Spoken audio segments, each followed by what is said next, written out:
Action item 16E, which is the printing of the booklets for the assessments. I just want to let you know, as it currently stands, UEA cannot support the short cycle assessments, and I'll share a couple of reasons why. On the face of it, it seems very simple.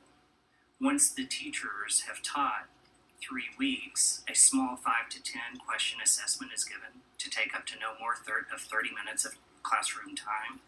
Scantrons are bubbled out by the kids, they're run, and a report is generated for teachers, which will help them guide them for the next couple of weeks until the next short cycle assessment. That seems very simple, but past history shows that's not the case. With the CBAs, what occurred after the administration of the CBAs was a paperwork treadmill for teachers. I provided you all an example of just 2 items that were required of teachers at one elementary school. After every CBA administration, each teacher was required to meet with their principal in a data meeting. But before the data meeting, they had to do their homework. This first page, the data reflection questions, is a template. The template itself is 4 pages long. Once completed, I've seen one of these range from 15 to 18 pages per teacher.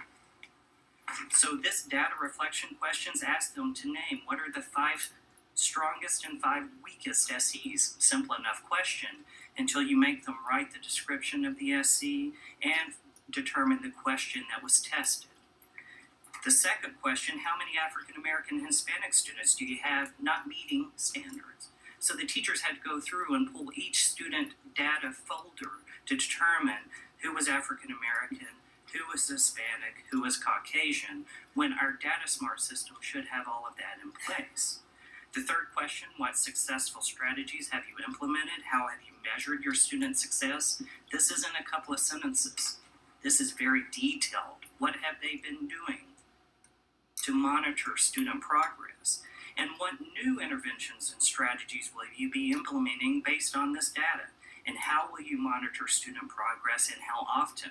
Again, very detailed responses were required.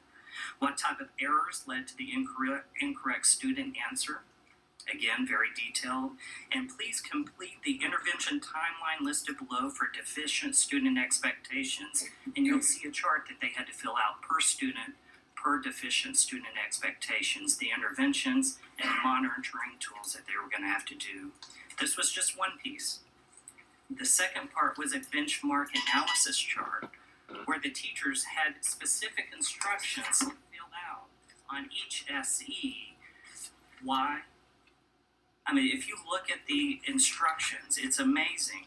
Find all the questions that the data shows were answered incorrectly, and then write the SEs and address by the question, underline the verb and the specific feature, explore what was occurring. The teacher's time was taken up with all of this data. So the principal could bring it down to this building and show central administration what was occurring.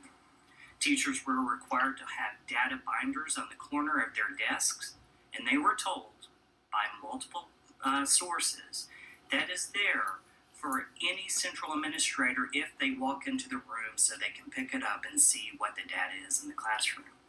You ask any teacher, they say good teachers do this on their own, daily, every day, monitoring the success of their students.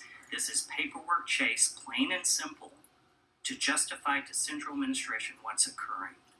This is not helping the teachers in the least. That is why we cannot support the student expectation or the short cycle assessments, because now what became every 9-week paper chase, teachers fear will become now an every 3-week paper chase. And when will they actually have time to implement the strategies they know will help their students the best when they're having to fill out 12 to 15 to 18 pages worth of data just to go to a meeting with their principal? So again, we ask you to tell administration to put a hold on these short cycle assessments, work with principals and work with teachers to find out what is the best tools they need, because right now it's a top-down approach. Thank you. Thank you, Mr. Poole. Sorry about the